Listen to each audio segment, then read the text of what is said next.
Good morning students. આજે આપણે સ્ટેટમાં ચેપ્ટર નંબર 1 શ્રેણિક શરૂઆત કરવાના છે. અગાઉ આપણે વસ્તી વિષયક માહિતીવાળું ચેપ્ટર શરૂ કર્યું હતું. એ ચેપ્ટરમાંથી 40% પૂછાય છે. એ ત્રીજું ચેપ્ટર હતું. આજે પહેલું ચેપ્ટર સ્ટાર્ટ કરીએ છીએ શ્રેણિક, જે ઇંગ્લિશમાં કહેવાય છે મેટ્રિક્સ. આ ચેપ્ટરમાંથી ટોટલ 30% એક્ઝામમાં પૂછાય છે. એટલે ત્રીજું ચેપ્ટર ને આ ચેપ્ટર એટલે 40 ને 30 70%. એટલે બે ચેપ્ટર આપણા કમ્પ્લીટ થશે એટલે 70% સ્ટેટનો કોર્સ આપનો કમ્પ્લીટ થઈ જશે. તો હવે શ્રેણિક મેટ્રિક્સ તો પહેલે સમજીએ કે શ્રેણિક એટલે શું.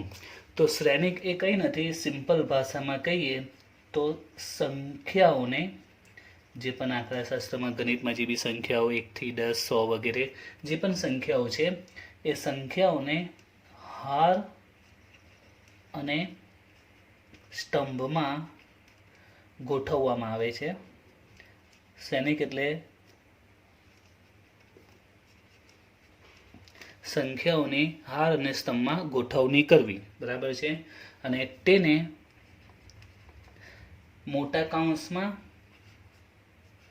કે અથવા તો નાના કૌંસમાં રજૂ કરવામાં આવે તો એને શું કહેવાય? શ્રેણિક કહેવાય. ઉદાહરણ તરીકે 2 3 4 આ સંખ્યા છે, આ હાર બનાવી, બરાબર છે. અહીંયા પણ બીજી એક હાર બનાવી, તો આ બે હાર બનાવી અને બે ટોન સ્તંભ બનાવ્યા. આ બે હાર અને ટોન સ્તંભ, અને આ તેને મોટા કૌંસમાં મૂકી દીધું. તો આ શું કહેવાય? શ્રેણિક કહેવાય. એટલે શ્રેણિક એટલે શું? તો સંખ્યા અને હાર કે સ્તંભમાં ગોઠવવામાં આવે અને તેને મોટા કૌંસ કે નાના કૌંસમાં રજૂ કરવામાં આવે, એને કહેવાય છે શ્રેણિક, બરાબર છે. ત્યાર પછી દરેકને નામ આપવામાં આવે છે. તો આ જે આલ્ફાબેટ છે આપણે ABC એ તે નામ આપવામાં આવે છે, તેને કહેવાય શ્રેણિક A. શું કહેવાય? Matrix A. શ્રેણિકને ઇંગ્લિશમાં મેટ્રિક્સ કહેવાય છે. તો આ A શ્રેણિક બન્યો, બરાબર છે. તો આ રીતે કોઈ પણ પ્રકારનું તમે શ્રેણિક બનાવી શકો. 3 4 2 0 1 3 આ રીતનું મેં એક બીજો શ્રેણિક બનાવ્યો અને આપણે નામ આપી દઈએ B નામ આપી દઈએ.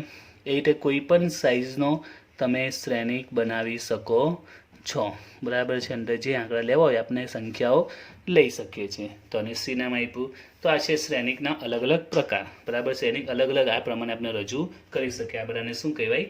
શ્રેણિક કહેવાય, બરાબર છે. હવે ચેપ્ટરમાં જે દાખલા આવે છે, દાખલા શરૂઆત કરતાં પહેલાં આમાં આપણે થોડા થિયરી પોઈન્ટ, શ્રેણિકના અલગ અલગ પ્રકાર સમજવાના છે. શ્રેણિકના અમુક બેઝિક પોઈન્ટ સમજવાના છે.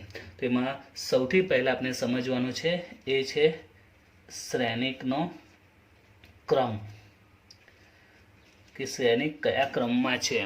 એનો ક્રમ કઈ રીતે જાણવું? તો એને હાર ગુણ્યા સ્તંભમાં રજૂ કરવામાં આવે છે.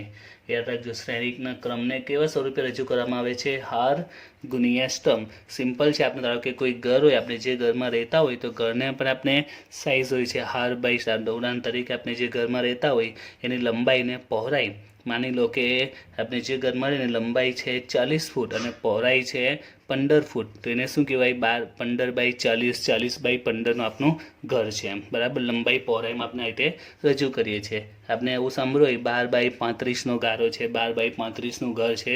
એટલે 12 એની પહોળાઈ અને 35 એની લંબાઈ, બરાબર. આવા શબ્દ આપણે સાંભળ્યા છે. તો એને આ પ્રમાણે રજૂ કરવામાં આવે. 12 ગુણ્યા 35 એટલે 12 બાય 35. 12 એ શું કહેવાય? તો 12 એને કહેવાય પહોળાઈ અને 35 એની લંબાઈ, લંબાઈને પહોળાઈ જે આવતી હોય છે તે. તો એ પ્રમાણે શ્રેણિકનો પણ ક્રમ આ સ્વરૂપે લખાય છે હાર ગુણ્યા સ્તંભ, એટલે હાર બાય સ્તંભ. જેમ કે આપણે શ્રેણિક ઉપર જે અલગ અલગ લીધા છે ABC, બધાનો જો આપણે ક્રમ લખવો હોય તો પહેલાં વાત કરીએ A. તો શ્રેણિક એની જો વાત કરીએ એમાં હાર કેટલી ને સ્તંભ કેટલા. તો તમે જો હાર કેટલી છે તો હાર ને સ્તંભ બધાને ખબર જ હોય. આડી હોય તે શું કહેવાય? હાર, અને ઊભી હોય તેને શું કહેવાય? સ્તંભ, બરાબર. આડી લાઈન હાર ને ઊભી લાઈન સ્તંભ. તો આમાં કેટલી આડી લાઈન છે? 1 અને 2, બરાબર. 1 2 એટલે હાર કેટલી છે? 2 ગુણ્યા સ્તંભ. તમે સ્તંભ કેટલા છે? 1 2 ને 3. 1 2 3 એટલે 2 ગુણ્યા 3. એટલે એમ કહેવાય કે શ્રેણિક એનો ક્રમ કેટલો છે? 2 બાય 3નો છે. શ્રેણિક એનો ક્રમ કેટલો? 2 બાય 3 એટલે કે 2 ગુણ્યા 3. એ જ રીતે બીની વાત કરીએ, એમાં હાર ને સ્તંભ. તો એમાં હાર કેટલી છે? 1 2 ને 3. હાર એટલે આડી લાઈન 1 2 ને 3. 3 હાર છે ગુણ્યા સ્તંભ કેટલા છે? તો 1 અને 2. 2 સ્તંભ છે 1 2. તો આ 3 બાય 2નો શ્રેણિક કહેવાય. એ રીતે Cમાં જોઈએ, હાર કેટલી છે? 1 2 3, બરાબર. 1 2 3 અને સ્તંભ કેટલા છે 1 2 ને 3 સ્તંભ પણ 3 છે તો આ 3/3 નો શ્રેણિક કહેવાય. ઓકે, બીજું કે એક્ઝામ્પલ લેવું, એક ડી 2 3 છે અને એક ઈ. હવે જો આમાં આપણે ડી નો ક્રમ લખીએ. ડી નો ક્રમ શું આવશે? તો આપણે તો નિયમ જ છે હાર ગુણ્યા સ્તંભ. તો હાર કેટલી કહેવાય? તો એક જ હાર જોવા મળે છે, બરાબર, એક જ છે. હાર કેટલી છે? એક જ. ગુણ્યા સ્તંભ. હવે સ્તંભ કેટલા છે? તો સિંગલ લાઈન પણ સ્તંભ જ કહેવાય. એટલે 1 2 અને 3 સ્તંભ થયા. 1 2 અને 3. અહીંયા લાઈન હતી, બે બે હતા એટલે આપણે સ્તંભમાં ખબર પડી જાય. સિંગલ હોય તો આને બી સ્તંભ જ સમજવાનું. 1 2 અને 3. ખ્યાલ આવ્યો? એ જ પ્રમાણે હવે ઈનો ક્રમની વાત કરીએ તો એમાં હાર કેટલી? પહેલાં તો હાર જ લખવાની. તો ઈમાં હાર કેટલી? તો 1 2 અને 3 હાર થઈ. ખબર પડી? 1 2 અને 3. 1 2 અને 3. અને સ્તંભ કેટલા કહેવાય? તો સ્તંભ તો એક જ છે. ઊભી લાઈન જોઈએ તો એક જ જોવા મળે છે. એટલે 3/1 નો શ્રેણિક થયો. તો કોઈ પણ દાખલા આવશે ચેપ્ટરમાં આગળ આપણે જ્યારે સ્ટાર્ટ કરીશું તો તમને શ્રેણિકના ક્રમ વિશે નોલેજ હોવું જરૂરી છે. કઈ રીતે લખાય તે તો સિમ્પલ જ છે. હાર ગુણ્યા સ્તંભ કરો, બરાબર, એટલે આપણે શું મળી જાય? પહેલાં હાર લખો અને સ્તંભ લખો એટલે શ્રેણિકનો ક્રમ મળી જાય. હવે આપણે શ્રેણિકના અલગ અલગ પ્રકાર સમજવાના છે. તો એમાં સૌથી પહેલો પ્રકાર છે તે એ છે પરિવર્તી શ્રેણિક અથવા પ્રતિશ્રેણિક. તો આ બધા પ્રકાર યાદ રાખજો, દાખલામાં કામ પડશે. પ્રકારનો કન્સેપ્ટ ક્લિયર હશે તો એક્ઝામમાં તમને વ્યાખ્યા તરીકે પણ પૂછાય છે, બરાબર છે, પ્રકાર પૂછાય, ઉદાહરણ તરીકે પણ પૂછી શકે છે. એટલે આનું નોલેજ હોવું જરૂરી છે, દાખલામાં બી કામ પડશે. પરિવર્તિત શ્રેણિક અથવા એનું બીજું નામ છે પ્રતિશ્રેણિક. તો પરિવર્તિત કે પ્રતિશ્રેણિક કોને કહેવાય? બરાબર, તો આની વ્યાખ્યા તમારી પાસે જો બુક્સ હશે તો બુક્સમાં તમને મળી જશે. હું અત્યારે ઉદાહરણ દ્વારા ફક્ત એનો કન્સેપ્ટ ક્લિયર કરાવી દઈશ દરેકે દરેક પ્રકારનો. તો ઉદાહરણ તરીકે એક હું શ્રેણિક લખું છું 3 4 5 2 1 0. હવે આ શ્રેણિકનો મારે પરિવર્તિત શ્રેણિક બનાવવો છે.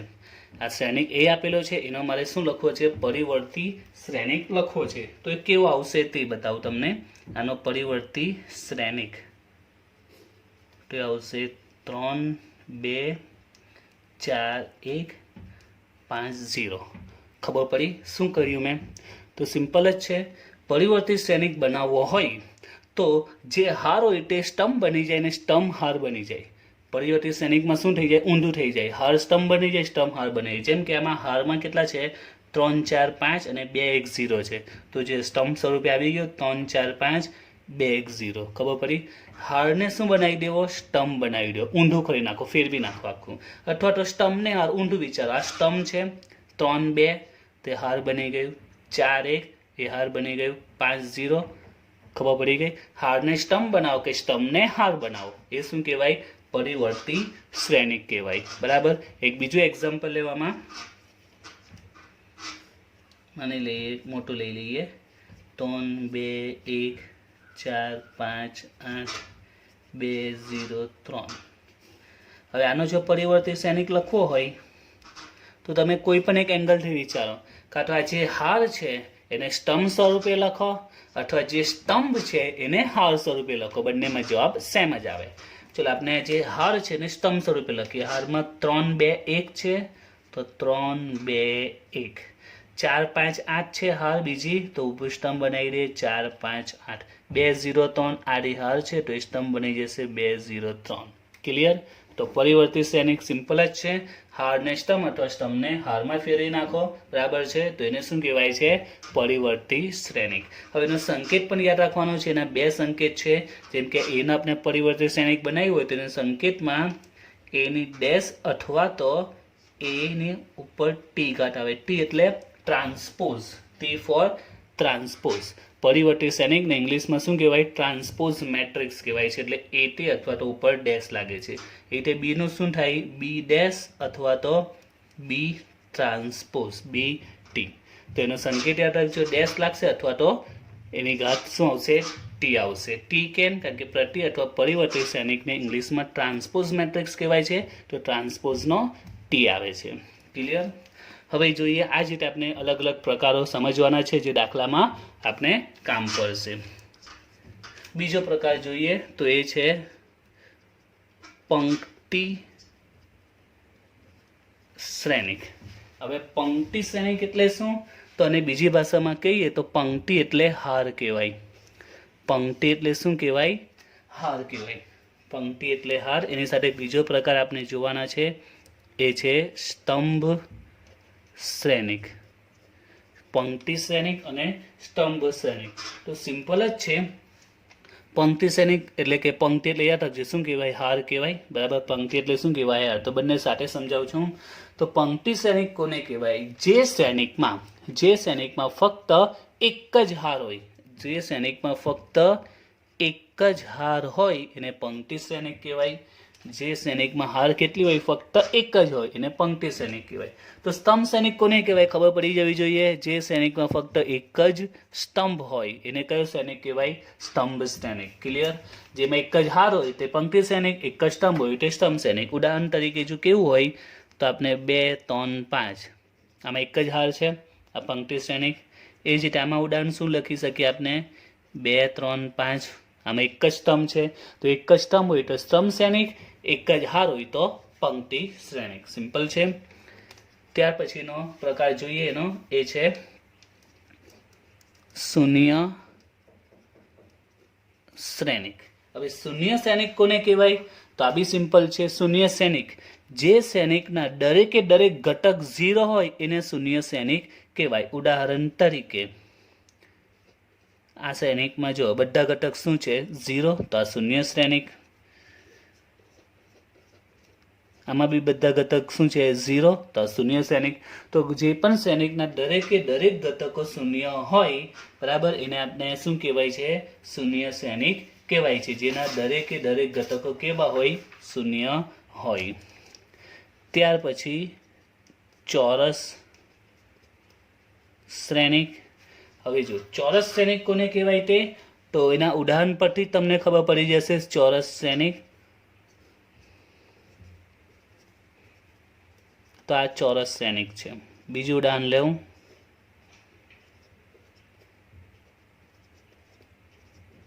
આ ચોરસ શ્રેણિક છે.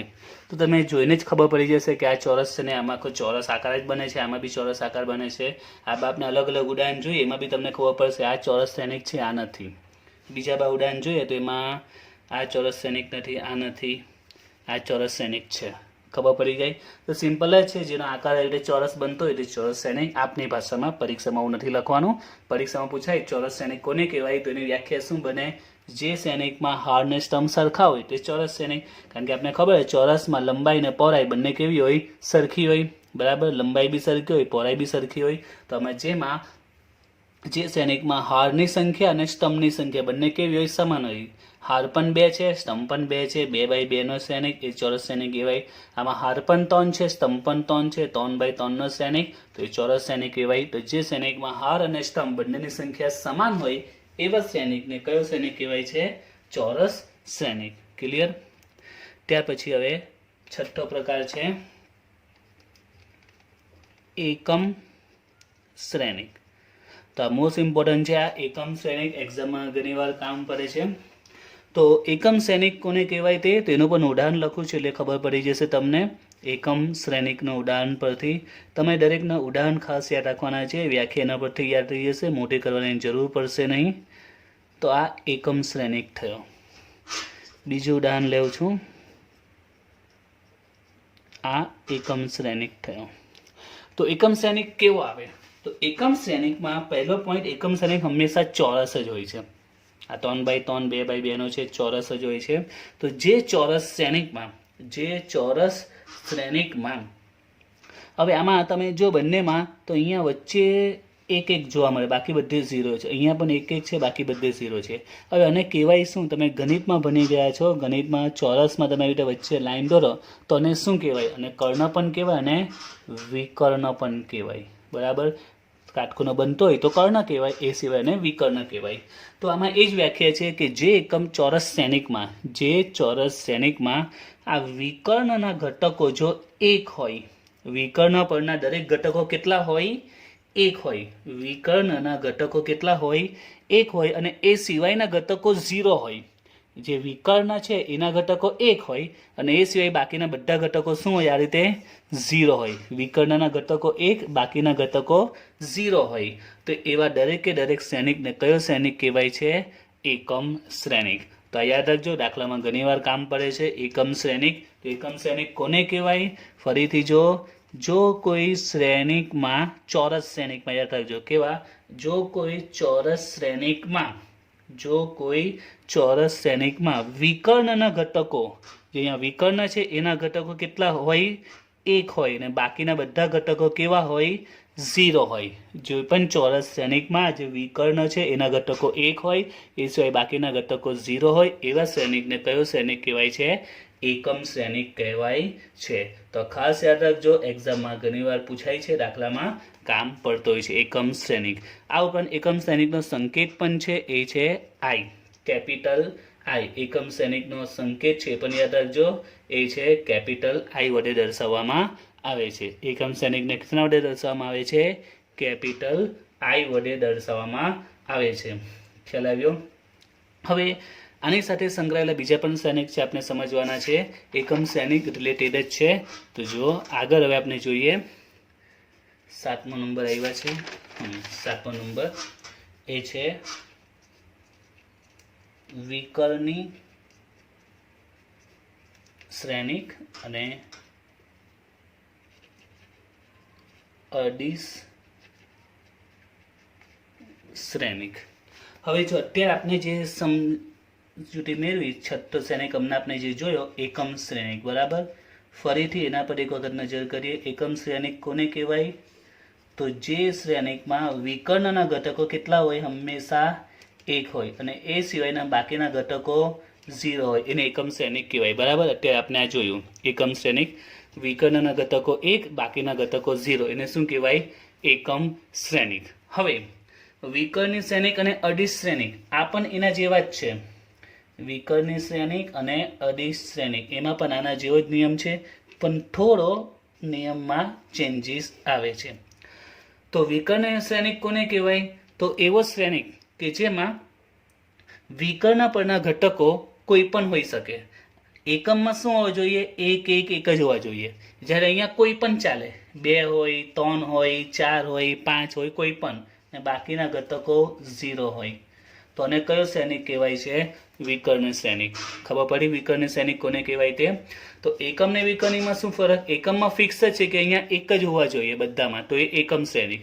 એક સિવાય બીજા કોઈ પણ આંકડા હોય, 2, 5, 10, -4, -5, 0, કોઈ પણ હોઈ શકે, બરાબર. અહીંયા 3 3માં કોઈ પણ આંકડા હોય અને બાકીનામાં શું હોય? 0 હોય, તો એને વિકર્ણી શ્રેણિક કહેવાય.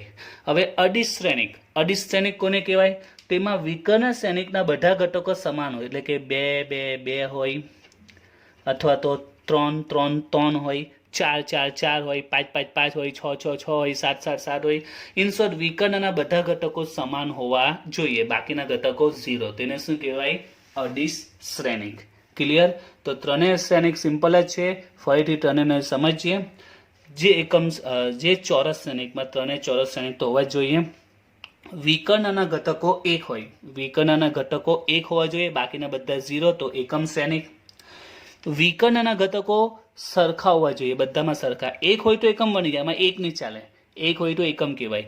2 હોય, 3 હોય, 4 હોય, 5 હોય, આ બધા સરખા હોય અને બાકીના 0 હોય, તો એ કયો શ્રેણિક કહેવાય? અડીશ શ્રેણિક.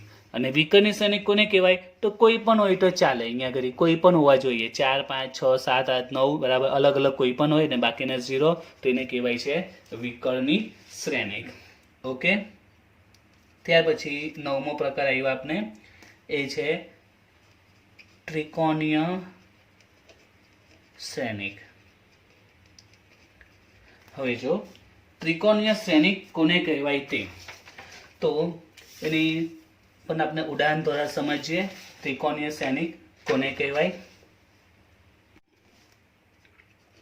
તેમાં 2 પ્રકારના આપણે ઉદાહરણ જોઈએ.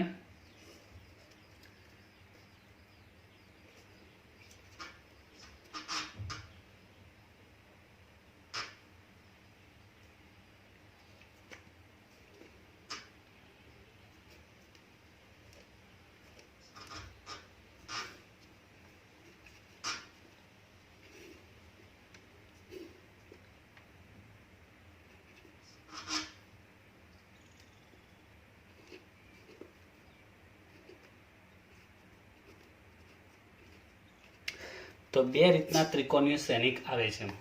તો આ બેને ત્રિકોણીય શ્રેણિક કહેવાય છે. તો હવે કઈ રીતે ખબર પડે આ ત્રિકોણીય શ્રેણિક કેવી રીતે? તો આમાં તમે ધ્યાનથી જો, તો આમાં ત્રિકોણ આકાર બને. તમે ઝીરોને ઇગ્નોર કરો, ઝીરોને ભૂલી જાઓ, ખાલી અહીંયા સંખ્યા છે. તો આ જો ત્રિકોણ બને છે એ રીતે અહીંયા પણ જો આ ત્રિકોણ બને છે, ઝીરોને ઇગ્નોર કરો તો આને કહેવાય છે ત્રિકોણીય શ્રેણિક. હવે એની વ્યાખ્યા કઈ રીતે બને? તો સિમ્પલ છે. જે પણ ચોરસ શ્રેણિકમાં વિકર્ણની નીચે તરફના કે વિકર્ણની ઉપર તરફના, આમાં જો આ વિકર્ણ છે એની નીચે તરફના બધા ઘટકો કેવા છે? શૂન્ય છે. અને આમાં વિકર્ણની ઉપર તરફના બધા ઘટકો કેવા છે? શૂન્ય છે.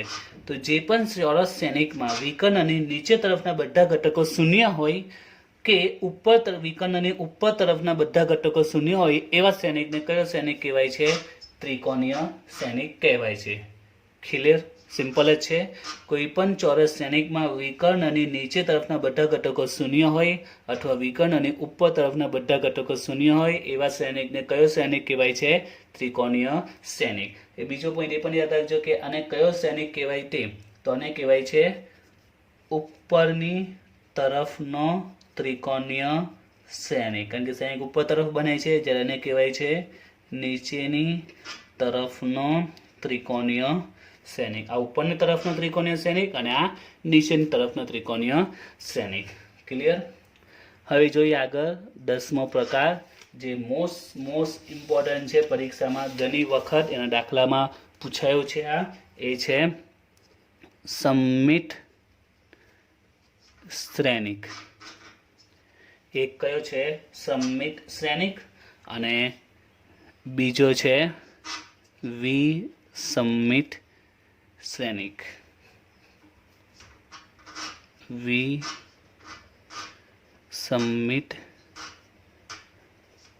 શ્રેણિક. સમમિત શ્રેણિક અને વિસમિત શ્રેણિક તો બંને મોસ્ટ ઇમ્પોર્ટન્ટ છે, પરીક્ષામાં પૂછવા માટે ઘણી વખત આપણે યુનિવર્સિટીના એક્ઝામમાં પ્લસ કોલેજની ઇન્ટરનલ એક્ઝામમાં પણ આ રીતનો દાખલો ઘણી વખત પૂછાઈ ગયો છે. સમમિત શ્રેણિક અને વિસમિત શ્રેણિકને રિલેટેડ હોય તેવો. તો જો સમમિત અને વિસમિત બંનેની જો વ્યાખ્યા પહેલાં જોઈએ, પછી ઉદાહરણ તો એને સમજીએ. તો વ્યાખ્યા પ્રમાણે જો કોઈ પણ ચોરસ શ્રેણિક હોય, કોઈ પણ ચોરસ શ્રેણિકનો પ્રતિ શ્રેણિક, જો કોઈ ચોરસ શ્રેણિકનો પ્રતિ શ્રેણિક તેનો તે જ શ્રેણિક મળે, એટલે કોઈ ચોરસ શ્રેણિકનો આપણે પ્રતિ શ્રેણિક લઈએ તો જવાબ એનો એ જ મળે, તો એને સમમિત શ્રેણિક કહેવાય. હવે કઈ રીતે તમને ઉદાહરણ આપું તો જ ખબર પડશે, બાકી વ્યાખ્યા પછી ખબર નહીં પડે. સિમ્પલ વ્યાખ્યામાં જો કોઈ ચોરસ શ્રેણીનો પ્રતિ શ્રેણિક લેવામાં આવે તો જવાબ એનો એ જ આવે, એ જ ચોરસ શ્રેણિક મળે તો એને સમમિત શ્રેણિક કહેવાય. ઉદાહરણ તરીકે, તો એને ઉદાહરણથી આપણે ઇઝીલી ખબર પડી જશે. બરાબર છે? ફોર એક્ઝામ્પલ,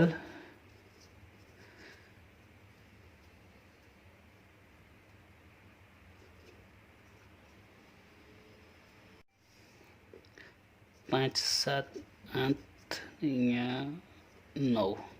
આ એક મેં શ્રેણિક લીધો છે. 2 3 5 3 9 7 5 7 8. હવે આનો હું પ્રતિ શ્રેણિક લઉં છું, એ ટ્રાન્સપોઝ. પ્રતિ શ્રેણિક ત્યાં તમને સમજાવ્યો અગાઉ પરિવર્તિત શ્રેણિક. તો એમાં શું કરતા હતા? હારને સ્તંભ બનાવી દો અથવા સ્તંભને હાર બનાવી દો. તો આપણે ચલો હાર છે એને સ્તંભ સ્વરૂપે લખી દઈએ. બરાબર? આ જે હાર આપેલી છે એને સ્તંભ સ્વરૂપે લખી દઈએ. પહેલી 2 3 5 છે એને સ્તંભ સ્વરૂપે લખી દઈએ. બીજી આ 3 9 7 છે, 3 9 7. ત્રીજી આ 5 7 8 છે. તો હવે બંને મેચ કરો. તમે જુઓ જવાબ શું આવ્યો, સરખા જ આવ્યા છે. જુઓ, ખબર પડી? તો જ્યારે કોઈ ચોરસ શ્રેણિકનો પ્રતિ શ્રેણિક લેવામાં આવે તો જવાબ એનો એ જ આવે. બીજું ઉદાહરણ લેવું. માની લો કે કોઈ પણ ઉદાહરણ તમે બનાવી શકો છો. આમાં થોડું વિચારવું પડે, એ હું બતાવું છું કઈ રીતે આપણે બનાવી શકાય.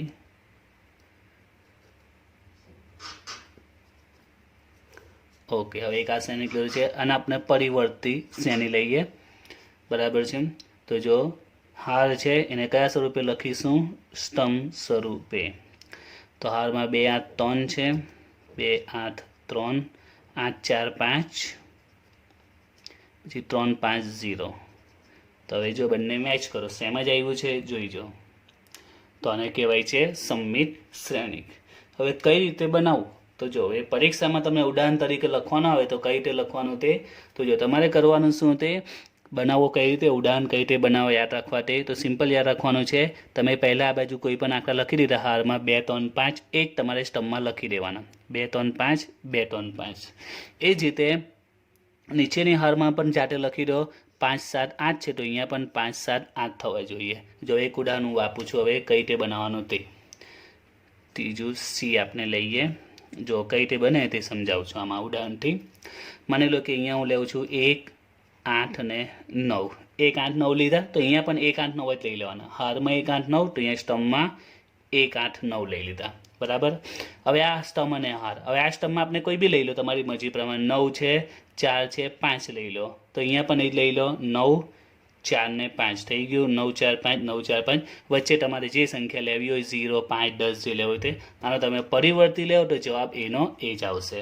તો પરીક્ષામાં કઈ રીતે બનાવો તો આ રીતે તમે બનાવી શકો છો. તો જે ચોરસ શ્રેણિકનો પ્રતિ શ્રેણિક એનો એ જ જવાબ મળે તો એને કેવા શ્રેણિક કહેવાય છે? સમમિત શ્રેણિક. ક્લિયર? હવે જોઈએ વિસમમિત શ્રેણિક કોને કહેવાય તેમ. તો વિસમમિત શ્રેણિકમાં પણ એ જ નિયમ છે. વિસમમિત શ્રેણિકમાં પણ એ જ કે કોઈ ચોરસ શ્રેણિકનો આપણે પ્રતિ શ્રેણિક લઈએ તો જવાબ એ જ મળે, પરંતુ જો એ જ જવાબ મળતો તો સમમિત કહેવાય, પરંતુ એના જે ચિહ્ન છે એ કેવા આવતા હોય? અલગ આવતા હોય. ચિહ્ન કેવા હોય? અલગ હોય. એટલે પ્લસ હોય તો માઇનસ, માઇનસ હોય તો પ્લસ, અને સાથે સાથે એના વિકર્ણના ઘટકો શૂન્ય હોય. વિકર્ણના ઘટકો કેવા હોય? શૂન્ય હોય. તેવા શ્રેણિકને કહેવાય છે વિસમમિત શ્રેણિક. તો વિસમમિત શ્રેણિક કોને કહેવાય? કે જ્યારે કોઈ ચોરસ શ્રેણિકનો આપણે પ્રતિ શ્રેણિક લઈએ તો જવાબ એનો જ આવે, પરંતુ ચિહ્ન કેવા હશે? અલગ હશે, અને વિકર્ણની ઘટકો કેવા હશે? શૂન્ય હશે. હવે જો ઉદાહરણ દ્વારા સમજીએ.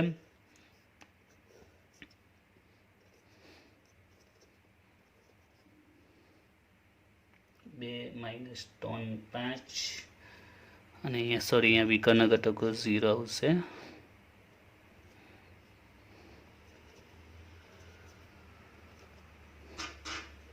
ઓકે, હવે આને આપણે પરિવર્તિત લઈએ. તો જો આ હાર છે ને સ્તંભ સ્વરૂપે લખી દઈએ 0 -3 5 0 -3 5 3 0 4 3 0 4 5 -4 0 5 -4 0. તો તમે જો બંને જવાબ સરખા જ છે. 0 3 5 3 0 4 5 -4 0. ચિહ્ન બદલાઈ ગયા છે. જો અહીંયા -3 છે તો અહીંયા +3. ત્યાર પછી એક મિનિટ, અહીંયા થોડી મિસ્ટેક થઈ ગઈ છે. અહીંયા આપણે -5 લઈ લઈએ. 0 -3 -5 તો 0 -3 -5. અહીંયા -5 છે તો +5 થઈ ગયા. અહીંયા +4 છે તો -4 થઈ ગયા. +3 છે તો -3 થઈ ગયા. +5 છે તો -5 થઈ ગયા. -4 છે તો +4 થઈ ગયા. જો બીજું ઉદાહરણ લેવું એટલે વધારે સારી રીતે કન્સેપ્ટ ક્લિયર થશે. જો તમારે કઈ રીતે બનાવવાનું તે એ પણ સમજાઈ રહ્યું. સાથે સાથે વિકર્ણના ઘટકો 0 લઈ લેવાના. વિકર્ણના ઘટકો 0. હવે અહીંયા જે આંકડા મૂકો તે જ અહીંયા મૂકવાના. ધારો કે અહીંયા 8 લેવું તો અહીંયા પણ 8 જ લેવાના. અહીંયા ઘરે 5 મૂકો તો અહીંયા પણ 5 જ મૂકવાના. અહીંયા 3 લેવું તો અહીંયા પણ 3 જ લેવાના. હવે ચિહ્ન એકમાં પ્લસ રાખવાનું, એકમાં માઇનસ, બરાબર. ઉદાહરણ તરીકે અહીંયા માઇનસ રાખીએ, અહીંયા પ્લસ રાખીએ, અહીંયા પ્લસ રાખીએ, અહીંયા માઇનસ રાખીએ, આમાં માઇનસ રાખીએ અને આમાં પ્લસ રાખીએ. આ બનાવી દીધું આપણે શ્રેણિક. હવે આપણે એનો પરિવર્તિત શ્રેણિક લઈએ. તો જો એનો પરિવર્તી કેવી રીતના બનશે તે જુઓ. તો જે હાર છે એને સ્તંભ સ્વરૂપે લખી દેવાનું. આ હાર છે ને સ્તંભ સ્વરૂપે 0 -8 5 0 -8 5 8 0 3 8 0 -3 છે. -5 3 0 -5 3 0. હવે જો બંને જવાબ સરખા જ છે. અહીંયા જો 0 8 -5 ચિહ્ન બદલાઈ ગયા છે. +8 છે તો -8, -5 છે તો +5. -8 0 3 તો -8 નું +8 થઈ ગયું. 0 0 +3 નું -3 એ અહીંયા પણ બદલાઈ ગયું. તો આ રીતે ઉદાહરણ કઈ રીતે બનાવવાનું એ પણ તમારે યાદ રાખવાનું છે. તો જ્યારે કોઈ શ્રેણિકનો પરિવર્તિત શ્રેણિક એનો એ જ આવતો હોય ફક્ત એના ચિહ્ન બદલાઈ જાય અને વિકર્ણના ઘટકો કેવા હોય? શૂન્ય હોય, એને કહેવાય છે વિસમમિત શ્રેણિક. તો આજના આપણે વિડીયોમાં ચેપ્ટરમાં જે વ્યાખ્યા આવે છે તે પરીક્ષામાં બી તમને કામ પડશે, દાખલામાં બી કામ પડશે. નેક્સ્ટ વિડીયોમાં આપણે ચેપ્ટરના દાખલા શરૂ કરીશું.